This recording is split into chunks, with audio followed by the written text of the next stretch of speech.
welcome you back to another edition of the Feed Elite Athletic Podcast presented by John Roberts Toyota in Manchester, Tennessee. We ask you to please go see them.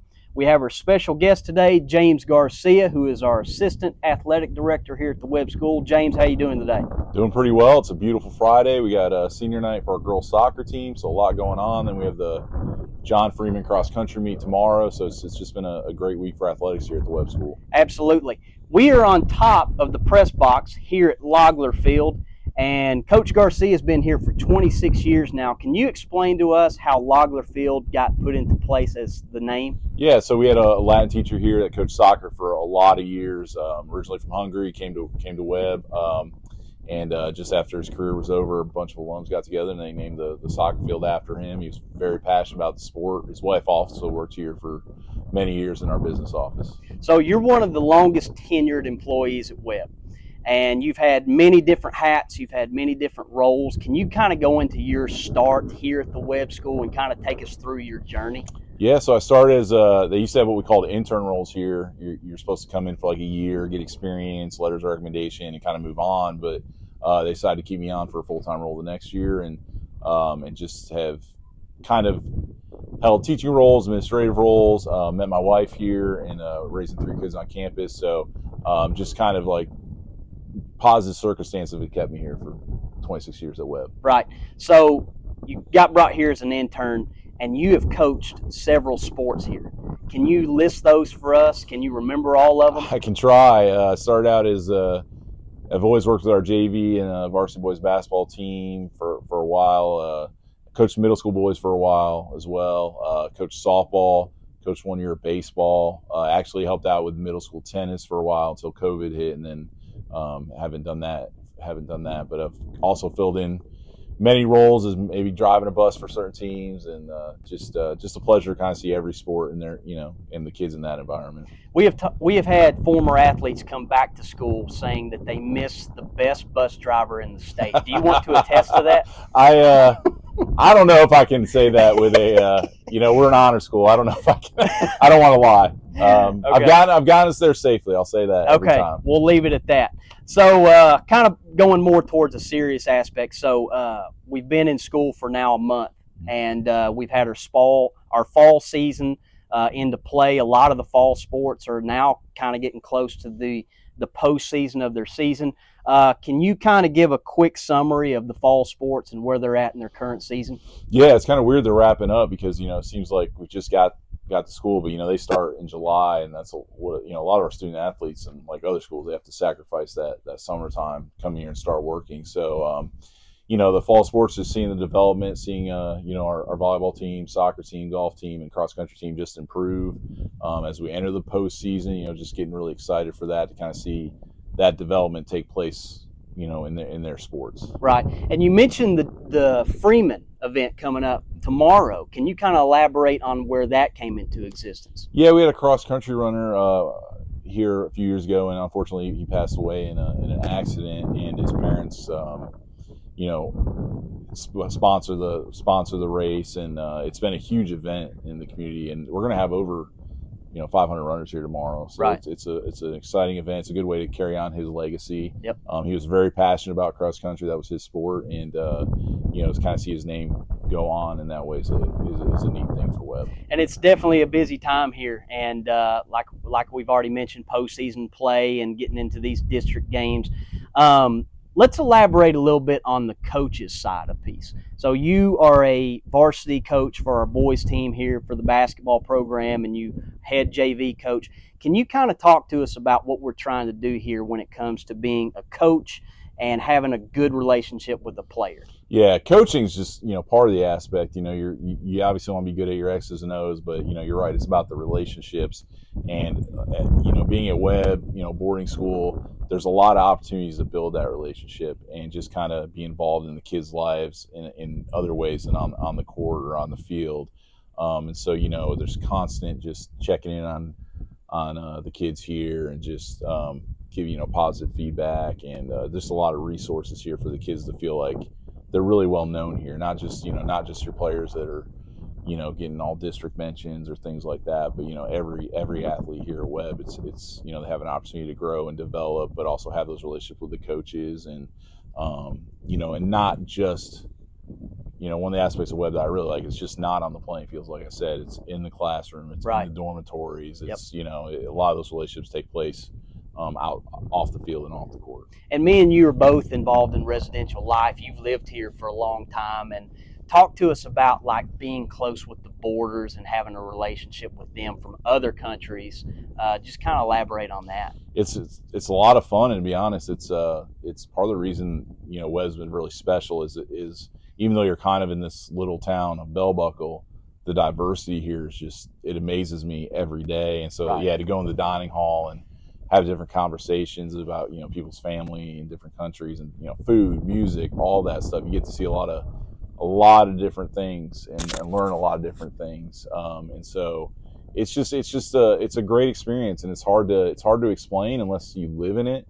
And but I can't tell you how special it's been to me and my family. Absolutely.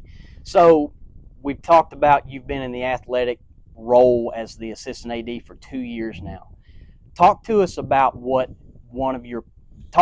any aspect, but what has been one of your primary goals or reaching outs to not only help our athletic department, but to help the school in general? Yeah, so I actually served as assistant athletic director like 20 years ago, but it was like basically just painting fields, and going to Tito Soleil, adding the sports that we've added.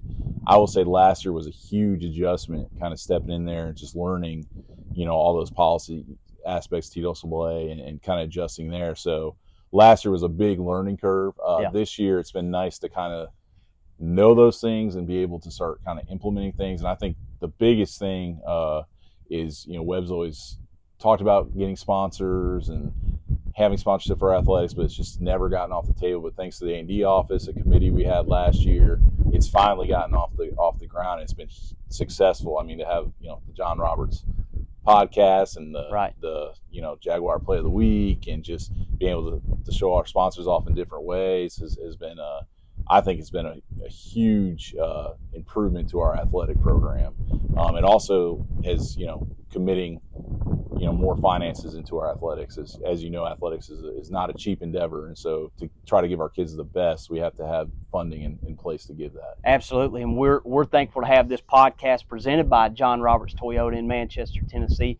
Please go see them, and as he mentioned, you can see on our Instagram page or Twitter page, and seeing the Jaguar Play of the Week. That is super cool to feature our student athletes on their highlights here throughout the week and get to vote on that. So one last question for you, and it's a pretty deep question. You can go in any area. What has been your favorite Webb memory? Looking back throughout your whole years, maybe it's in athletics, maybe it's in the dorm life, maybe it's in the classroom. Has there been one memory that stands out the most when you reflect? Wow. I wasn't ready for that question. I think from an athletic standpoint, I will say the first time we went to the Final Four at Lipscomb, because our boys basketball program was competitive but never really got over that hump. And then we had a group that just, you saw them from 8th grade. I coached a lot of them in middle school, and we didn't win a lot of games, but you could see like the work ethic was there. And then just to watch them to grow, and I think that for sports, that was probably my favorite part. It's hard to pick in the dorm, in the classroom. There's just been so many kids, and I will say probably the most rewarding thing is when you just randomly get a text or an email or a phone call just from somebody that you've had in either the classroom or you coached or in the dormitory, just thanking you. And that happens, I will say, like, that happens a lot. I'm very blessed.